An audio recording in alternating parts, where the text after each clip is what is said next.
Information, please. Rest of the great American public that is doing its best to upset our mental giants. Here's how to get into this question and answer game. Send us questions and the correct answers, if acceptable time, during each broadcast. Any question accepted will win $2 for the person who submits it. Any question the experts cannot answer will win an extra $5. The contest will be refereed by our Master of Ceremonies, Mr. Clifton Fadiman, literary critic of the New Yorker magazine. Clifton Fadiman.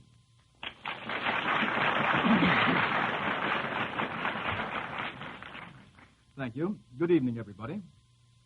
Our quartet is here, bright and early. Well, early anyway. And now I'll call the roll. Mr. Franklin P. Adams, columnist of the New York Post, do you swear to tell us all you know and nothing that you don't know? I sure do. John Kieran, sports writer of the New York Times, do you guarantee not to tell us all you know? If possible. Marcus Duffield, day news editor of the New York Herald Tribune, do you promise to be our court of first and last resort on all questions and current events, foreign affairs, etc.? I hope. Well, folks, that's 3 experts in the bag. And the 4th, our guest of honor this evening, is Oscar Levant, well-known composer, creator of the score of many successful motion pictures, including The Awful Truth and Nothing Sacred, and finally, holder of a subterranean reputation as a Broadway and Hollywood wit. Just relax, Mr. Levant. There. Feeling all right now? Apoplectic. Thank you. Now, folks, remember that this quartet has not seen these questions in advance. This is an informal, spontaneous, unrehearsed program. Questions will be addressed to the entire board. Any member who wishes to may raise his hand and take a whack at the question. It must be answered by one member, except where it's composed of more than 2 parts, in which case the board may cooperate. But if any part is answered incorrectly, $5 is forfeited. When you hear that cash register sound, that means $5 is actually being paid out to the lucky questioner. Now, in just another moment, that's just Mr. Adams filing a wisecrack for future use. All set, Brain Trust? Very well. Let's go. The first question is a musical one. It comes from Mrs. F.C. Walsh, 31096 38th Street, Long Island City. What performers helped to make the following songs famous? I have 6 of them, and you have to list 4 out of 5. I'm going to read the title of the song, and we'll have a few bars played from it. The first is, I Don't Care.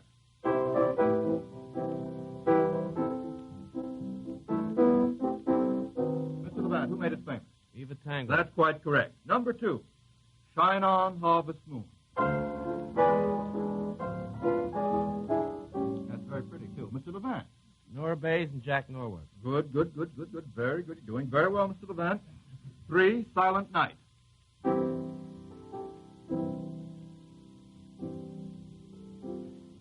Mr. Duffield. Schumann Heights. That's correct. How did you get in on this musical stuff? Amazing. Surprises me as much as it does you. There you go. 4, Roll Them Roly-Boly Eyes.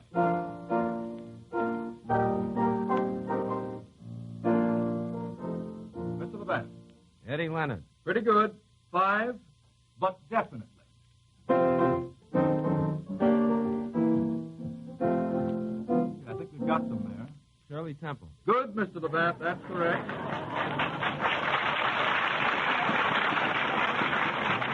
And one more.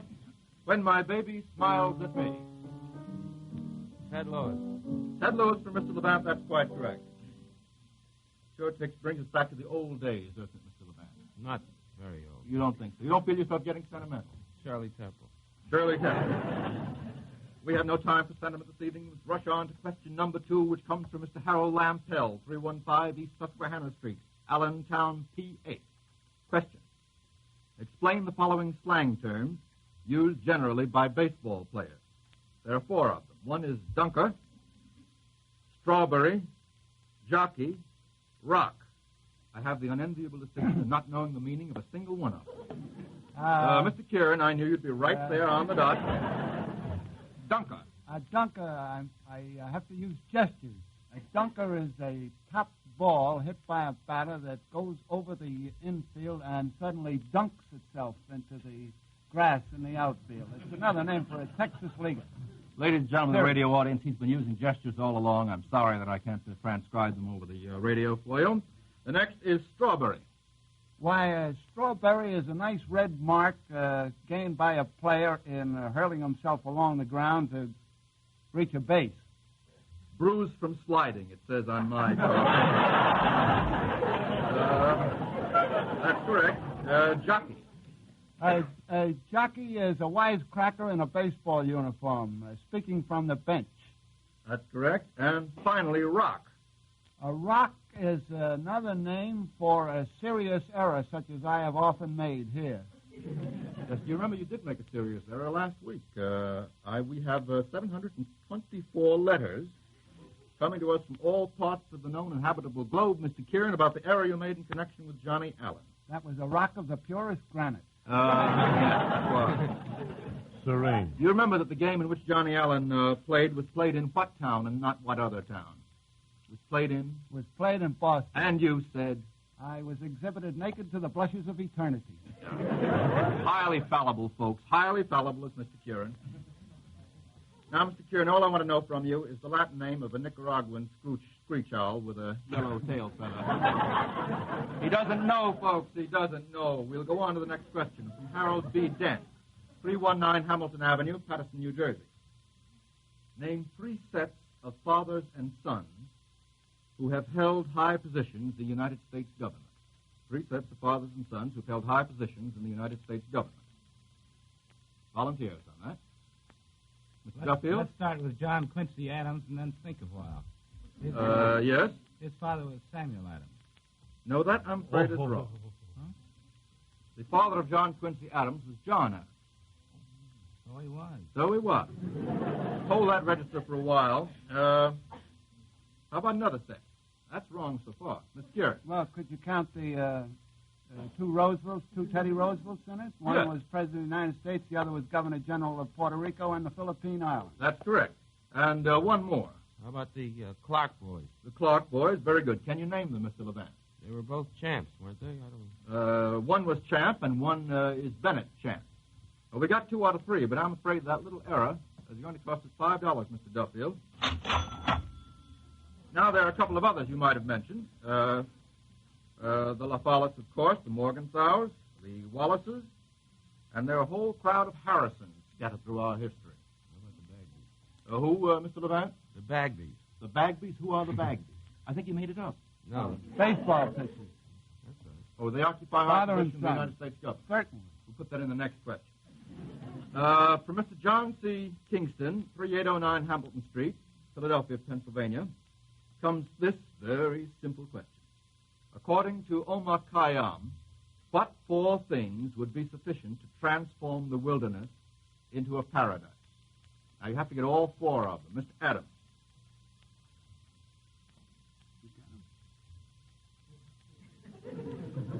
Can't think of 4. Mr. Kieran.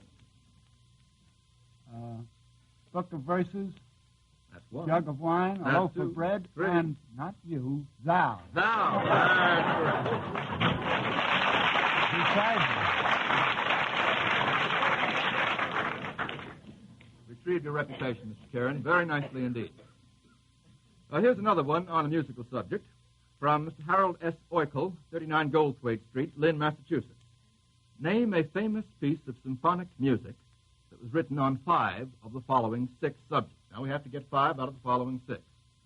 First subject, a graveyard frolic. Can you think of a famous piece of symphonic music written about a graveyard frolic?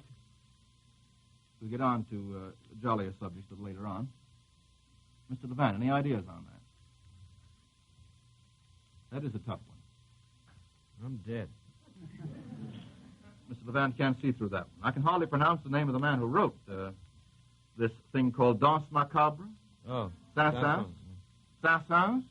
Something like Saint-Saëns. 2. No, we got one wrong. Who wrote a famous piece of symphonic music on Napoleon? Beethoven. Beethoven. What was the name of the piece? The Eroica Symphony. That's correct, Mr. Levant. A Day in the Country, Mr. Levant. Got any ideas on that one? Beethoven. What's the name of the Pastoral Symphony. That's correct. For a Picture Gallery. Uh,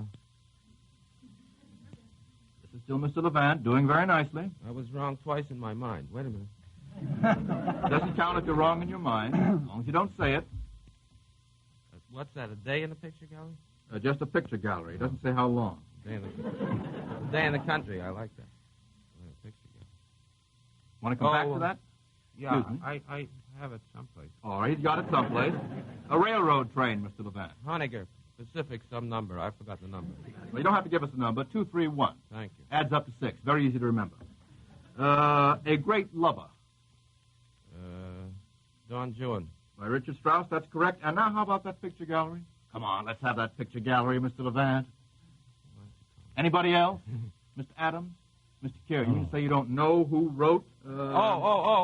Right. That's correct.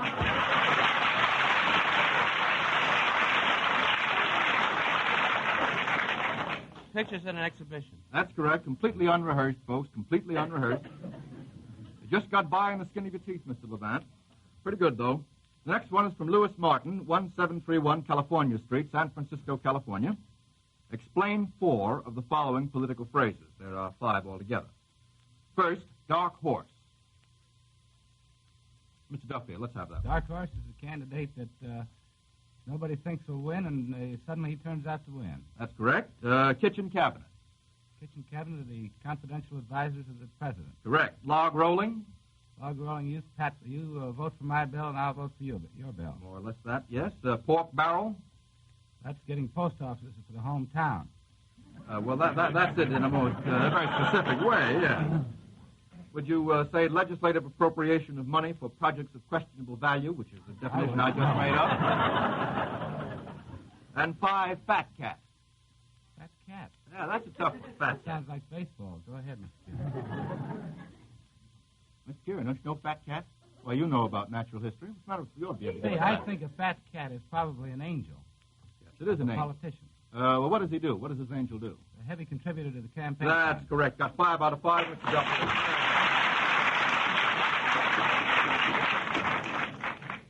Boys are coming through very well tonight. I'm very proud of them. Next one from Mr. W.K. Payne, Meadowbridge, Washington, Connecticut. According to Shakespeare, identified as Mr. Adams' favorite author, according to Shakespeare, men were deceivers ever. Recollect that, Mr. Adams? Men were deceivers ever. From other sources, quote, 2 more literary selections, uncomplimentary to man. 2 more literary selections or quotations, uncomplimentary to man. Man the unknown? Man the lifeboat. Come. Trouble is, folks, that I'm about 18 feet away from Mr. Adams, and I can exercise nothing but moral suasion. Man was made to mourn. Yes, but do you think that's uncomplimentary? Very. You think that's very uncomplimentary? Yes. What's the source of it? Robert Burns. I don't know. It may be correct. I don't know. I'll accept that unless I get something better. Let's have another one. Another literary selection. Uncomplimentary to man. Do you mean to say that none of you know about poetry that's uncomplimentary to man? We wouldn't. How would we know that? We got women last week, didn't we? Yes, and you can't have the same sex every week. How about man is the dog's best friend? That was Mr. Levant.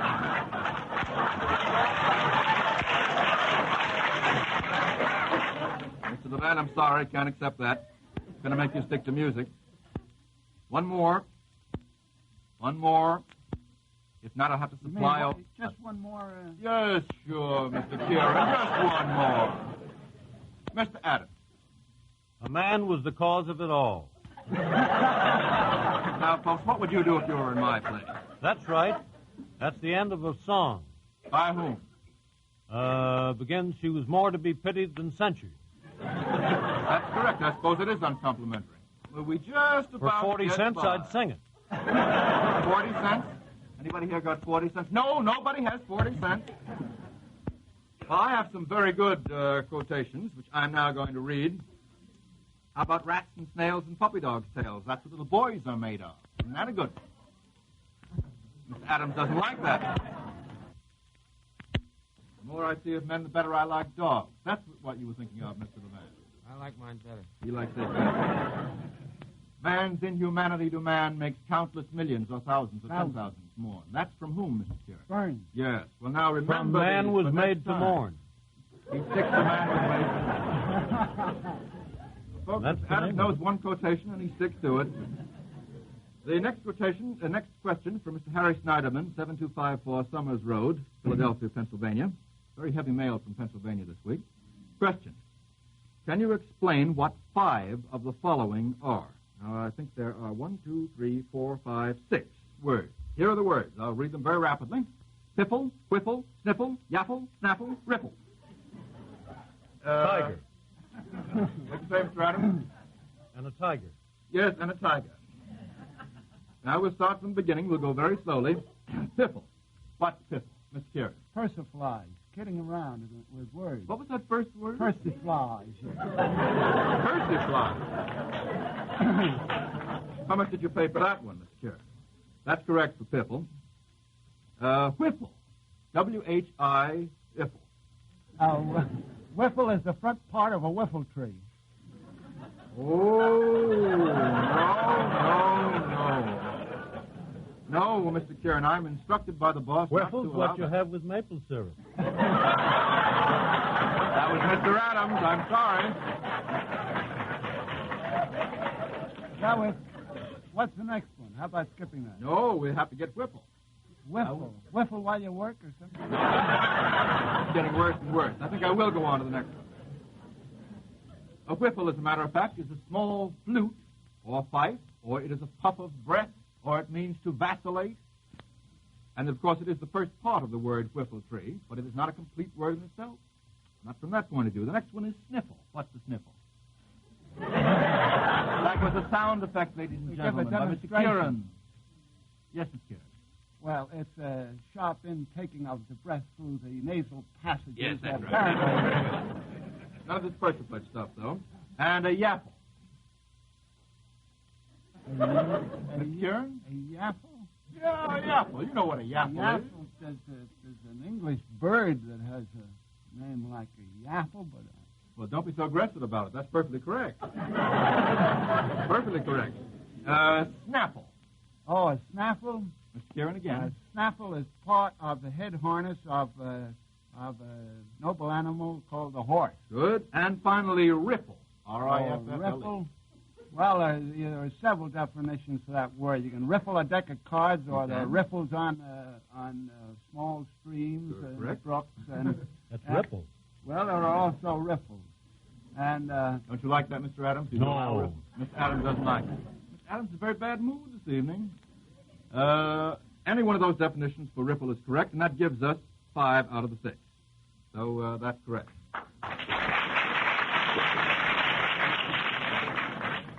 Now the total penalties are only $5. Not getting the boys down this evening at all. They're too bright. Far, far too bright. Let's go. This one comes from Mr. William Reynolds of Chicago, Illinois. Who are the girls and boys referred to in the following songs? There are 5 songs altogether. 1. If she walks like a sly little rogue, if she talks with a cute little brogue, sweet personality, full of rascality, who is it? Who is it, boys? Who is it? Hard stuff. I don't know. Mr. Levant. But you like the poetry, don't you, Mr. Levant? No, that's Doesn't even like the poetry. corn. Don't like it. It's corny. Yeah. See if we can get the right answer all the same. Do it Corny. None again. of this musical criticism. You're not here to give us musical criticism, Mr. Levant. Mr. Kieran, who is this person who walks like a sly little rogue, talks with a cute little brogue? never met the lady. Don't know. Mr. Adams. My mother. I admire your mother, Mr. Adams, but I will not accept that answer. Why, gentlemen, that's Peggy O'Neill. 1 wrong. 2. She's my sweetheart, I'm her beau. Mr. Kieran. Annie. Annie Rooney, and who's the beau? Joe, whatever his Yes, name is. sure, not That's you, the fellow Joe. named Joe. That's correct. 3. I don't mind telling you, I took my girl to Q, and... I'll repeat that. I don't mind telling you, I took my girl to Q. How does it go on? It's a tough one. Well, even Mr. Duffield doesn't know that. It's practically a current event. And Emma was the darling creature's name. Oh, Emma. Any of you remember that now? Whoa. Yeah, whoa. All right, whoa. 2 wrong. 4. She's the only girl that I adore. Mr. Kieran. Katie. Yes, but say it right. Katie. That's very good. They swore to be true to each other, true as the stars above. Mr. Duffy. First one I've known, Frankie and Johnny. That's right. But unfortunately, that's going to cost us $5 going to Mr. Reynolds of Chicago, Illinois. Next, from Anna Paul of Miami, Florida.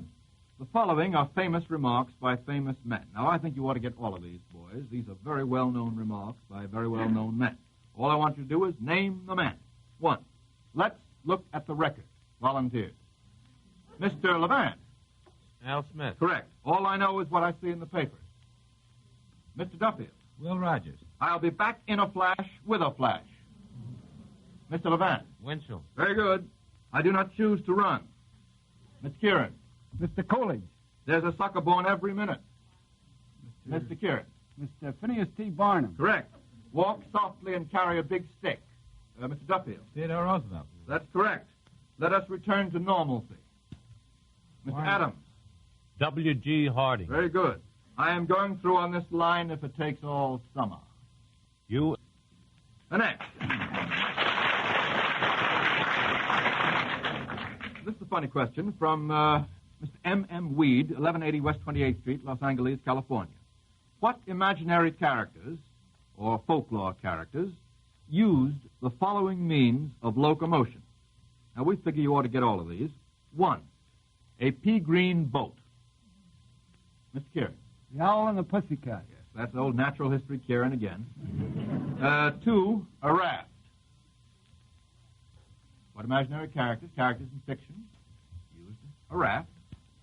Mr. Duffield. Sharon crossing the River Styx. Yes, I think he did. Huckleberry Finn, I think might be a better answer. Brill. Revolution. Yes, French Revolution is correct, Mr. Levant. Just keep going. Make those associations. What book? Tale of Two Cities. Tale of Two Cities, correct. Sidney Carton. 5, a flying carpet. Oh, Arabian Nights. Yes, what character? Douglas Fairbanks. Douglas Fairbanks. That's correct, Mr. Levant. I guess you'd call him a folklore character. 6, a chariot. Ben-Hur. Ben-Hur, Mr. Levant, coming to the fore again. And 7, a canoe. Hiawatha. They both knew that. Mr. Kieran, Mr. Levant are shaking each other's hands. It's the first expression of friendliness I've seen this evening. The next is for Mrs. Mary Stern of Denver, Colorado. Oh, I think this is up your alley, Mr. Adams. Sorry. Complete the following famous limerick. At beauty, Mr. Adams, I just put in the Mr. Adams. At beauty, I am not a star. There are people more handsome by far. My face, I don't mind it. You see, I'm behind it. It's the people in front that I jar. That's correct. Incidentally, that was supposed to be Wilson's favorite limerick. Yes, and was it? It was, and it's no good. Put that down, folks. Mr. Adams says it's no good. Next question is from Brenda Noble, 586 Delaware, Buffalo, New York. Name a famous character in fiction who has become identified with each of the following traits. There are 5 traits altogether. 1, a canting hypocrite. Who is a canting hypocrite, famous character in fiction? Uriah Heep. That was Mr. Kieran and Mr. Adams helping each other out. That would be correct. Pecksniff or Tartuffe would also be acceptable, would they not, Mr. Kieran? Yes, sir. All right. Thank you very much. 2, a miser. Uriah Heep. Stick to Heap. No, I don't think Uriah Heep would get by as a miser. Silas Marner. Silas Marner is correct, yes. Or the miser in Moliere's famous play of that name. 3, the ever-hopeful down and outer. Now, don't answer all at once. The ever-hopeful down and outer. Mr. Kieran. Mr. Micawber. Mr. Micawber is correct. 4, the charlatan. A charlatan. Scapin. Who? Well, Scapin, one of the characters in Moliere's Les Fourberies de Monsieur Scapin. That's pretty good. You're only using 2 languages this evening. Not bad. Yes, I think that would be very good. Very good answer. Another one would be Get Rich Quick Wallingford, perhaps. Or O. Henry's a Gentle Grafter. Mr. Adams, you knew that one, didn't you? Nope. O. Henry's a Gentle Grafter. And the last... All my time. Last, the scheming woman, or a scheming woman, Mr. Adams. Becky Sharp. Becky Sharp is correct. One of many. That was pretty bitter, Mr. Adams. I hope nobody heard you. The next is from Miss Molly Weiner, 200 East 79th Street, New York City. Name the composers of 3 of the following hot numbers. And there are 4 altogether. Firebird. Stravinsky. That was Mr. Levant. We'll stick to you, Mr. Levant, for a while. Firefly. Frimmel. Rudolph Frimmel. Correct. Fire Music. Wagner. Correct. And Fire Dance. Fire Dance. You're all right. 3 out of 4. You've got Wait a minute. you're okay. Velvet. Defier. Defier is correct. Just off the record, Mr. Levant, did Debussy write something called Fireworks, Feu d'artifice? For the piano. For the piano. Yes. I knew that. That's the only one I knew. Penalties so far, only $10. They're doing too well this evening. $10. $10 lost. The next one's from Miss Maria Russo, St. Paul, Minnesota. Which does not belong with the others of this group? Silver Fin, Silver King, Silver Sprig, Silver Sides, Silver Gar. I'm awfully tired of saying silver. Now, which of the following, which doesn't belong in that group? Say it over again. All right. Which does not belong with the others of this group? Silver Fin, Silver King, Silver Sprig, Silver Sides, Silver Gar. Gar is G-A-R. Mr. Adams. Silver King. What is the Silver King? It's a golf ball. Goodness gracious me. I've never been up anything like that before. No, won't accept it. Won't accept it. It is a golf ball, though. Now, don't you stick with him, Mr. Duffield, if you boys are going to play together. Mr. Kieran, don't you know that? Well, the correct answer... One of them ain't a fish. I beg pardon? One of them is not a fish. Well, that is correct. One of them is not a fish, Mr. Adams. I'm going to give you a special entree now. Which of them is not a fish? Silver King. Well, that is absolutely wrong. The answer is Silver Sprig. Now, Silver Sprig is a common rabbit with a silver-colored pelt, and all the rest are kinds of fish. In fact, Mr. Adams, it may be said that you missed that one by a hair. They didn't like that, folks. Now, the total penalties, and I'm afraid that's all we'll have time for this evening, run to $15. Thank you all members of the board and all the folks that have submitted questions. And now Mr. Cross has a word for you about next week's contest. Good night, everybody, and come again. Thank you, Mr. Fadiman. We meet again next week at 8:30 for another quiz contest between the public and the experts. The board of experts for next week will include Franklin P. Adams, John Kieran, Bernard Jaffe, and our guest will be Quincy Howe, publicist, editor, and author of England Expects Every American to Do His Duty.